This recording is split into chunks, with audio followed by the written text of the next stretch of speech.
Many objects have little secrets, hidden features that could change your life, or at least the way you use the object, if you take time to discover them. From the secret behind the lines on drinking cups, to why you often find pom-poms on the top of hats. Here are 10 things you didn't know have secret hidden uses. Amazing! Number 10. Pom-poms on hats.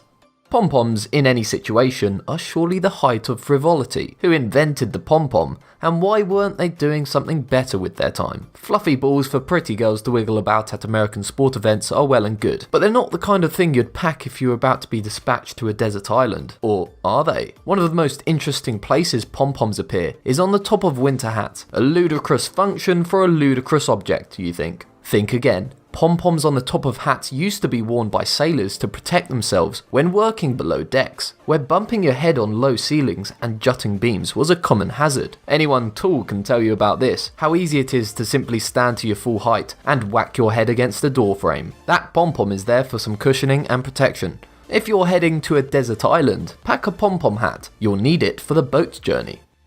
Number 9. That little button on the bottom of your rearview mirror.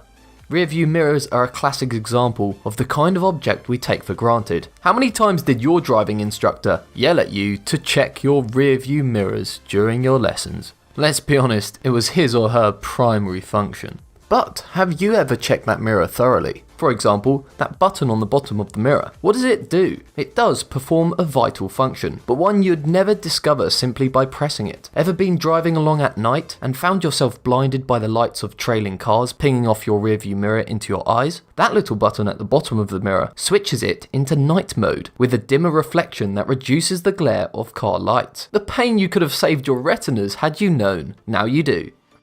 Number 8. Pipe cleaners.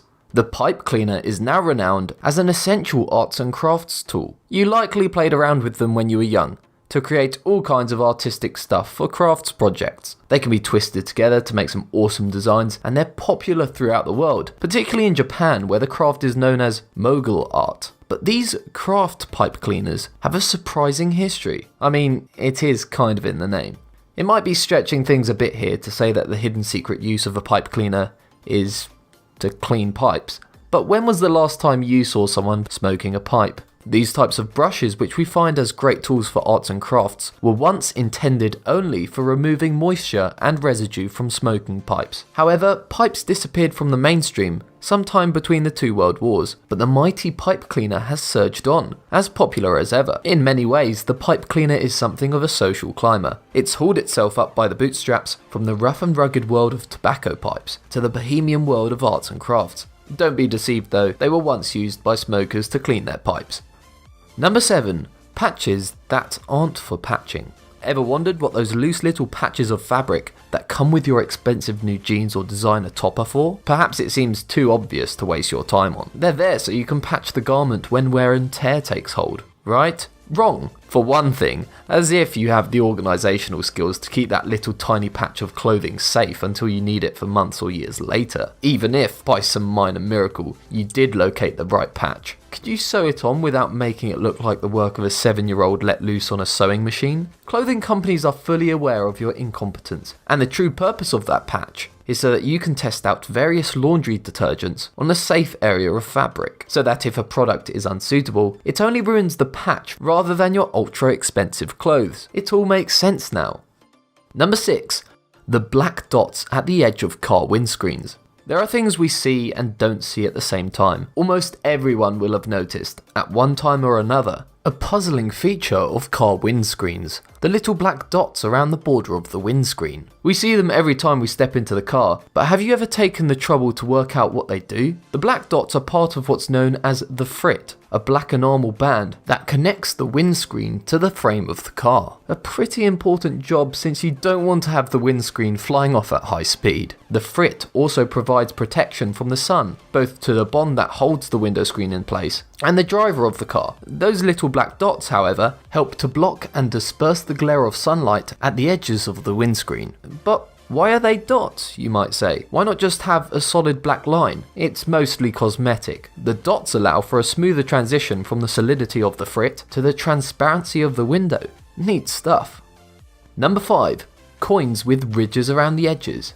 Here's another feature we encounter almost every day and barely notice: the ridged edges of coins. What are they for? Why aren't coins just round and smooth? The answer is a tribute to the ingenuity of criminals and those who set out to foil them. Back when coins were made from real silver and gold, intrepid souls looking to make some extra cash used to file down the edges of the coins, collecting the shavings and selling them on, literally turning money into money. The spoil sports at the US Mint put an end to this in 1792 by introducing ridged edges, since these would make it obvious if a coin had been tampered with. Why, though, does the practice continue nowadays when coins aren't even made from precious metals? The ridges still help to deter counterfeiting, since anything that makes the design of a coin more complex makes it tougher to clone, and it turns out that the ridges are also useful to the visually impaired. They provide extra texture to the edges of coins that help you tell, by feel, which coin you're holding. Number 4. Silica gel packets. You may have seen these packets of beaded gel when you open up a brand new box of shoes or a new television. Silica gel, you might think, certainly gets around. But before you lob it into the bin with the rest of the packaging, let's get to the bottom of it once and for all. What does this pack of beaded silica gel actually do? Silica gel is a desiccant. That's just a fancy word for something that's extremely dry, a handy quality to have. When you're in a box with things, people want to keep crisp and fresh. Silica gel is so dry, it can reduce the amount of humidity in a closed container by almost half by absorbing moisture. A pretty impressive achievement for a tiny packet. It can also be reused after saturation by heating it up to 150 degrees Celsius. That's why you should save them next time you get one. It's definitely worth popping a packet in cabinets or frames to help keep important documents and pictures safe. This means that the gel is also perfect for next time you drop your phone into water. Forget rice. Just put your phone in a Ziploc bag filled with silica gel packets, and your phone is much more likely to work properly, potentially repairing it from any water damage whatsoever. Maybe it's time to stop throwing those silica gel packets out, and to find your own uses for them. Number 3. Brown beer bottles. It may be true that alcohol kills brain cells, but it can also provide us with the ability to see things in a new light, and to question those things we take for granted. Perhaps in one of these alcoholic reveries, you've suddenly looked at the bottle in front of you and thought, why is it brown? Historically, beer bottles were green, but this changed in the 1930s when it was discovered that brown bottles stopped beer falling victim to an unpleasant phenomena known as skunkiness. Skunky beer literally smelled like skunks, a phenomena caused by prolonged exposure to light, leading to a chemical reaction similar to that used by nature's most odious animal. Since brown bottles are far superior at blocking both visible and ultraviolet light, they protect beer better than other colours of glass. Some brewers still package beer in transparent or green glass, but if you want your beer to be safe from the threat of skunkiness, as you sure do, be sure to pick a brown bottled beer from the store. Number 2. The little bumps in your car tyres.